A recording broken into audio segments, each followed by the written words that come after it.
is the KUSI News at 5. Welcome back to the KUSI News at 5. I'm Alan Denton. I'm Sandra Maas. Thank you for joining us. A new report on methamphetamine use shows that a record number of people in San Diego County are dying from the drug. KUSI's Sasha Fu tells us about the disturbing story behind hard numbers. Sasha?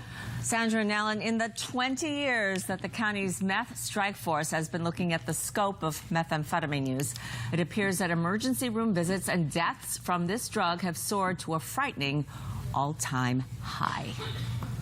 After 30 years of struggling with an addiction to meth, it's cheap. You know, it's a cheap way to feel good really, really fast. Sherry Hampton says with pride that now she is sober. It's an inside job. It's an inside job. We don't know how many others like Sherry are on the path to recovery, but a new report shows the other side of meth use. A record number of people are sick or dying from their addiction to the drug. The numbers are worse today. The meth strike force, which held this news conference, says 311 people died from methamphetamine use in the county in 2015. The meth isn't coming from San Diego, once dubbed as the meth capital of the world. Today, the drug is flowing out of Mexico in huge quantities. The Mexican cartels are providing a cheaper and a more potent version of this drug. And of those who died, more than half were middle-aged. Between the ages of 45 and 54, there were 94 people, and there were 84 deaths in the age group 55 to 64. Investigators at the medical examiner's office say older chronic meth users often succumb to heart failure. Methamphetamine is a stimulant. It puts demand on an otherwise unhealthy heart that can result in death.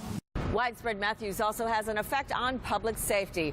Of all the adults who were arrested in San Diego County in 2015, half of them, 49%, tested positive for meth. We have a saying that says, first you take the drug and then the drug takes you. The figures come as no surprise to drug treatment specialist Jeanne McAlister, who says price and access are some of the reasons meth becomes the drug of choice. My outpatient programs always are available. They never have a wait list. They always welcome you and try to figure out what they can do to help. Behind the grim statistics, though, we also get stories from people like Sherry, who found her road to healing, but only after deciding to reclaim her life. Once you realize that I'm worthy, I'm worthy of life, and then the rest is just connecting the dots to the right situations, the right people, the right resources. And that is one stirring testimonial. Now, to combat crime related to drug activity and to help those who want to end their addiction, the strike force has set up a meth hotline as well as a website. And we have a link to both of those on our KUSI News website. Alan and Sandra?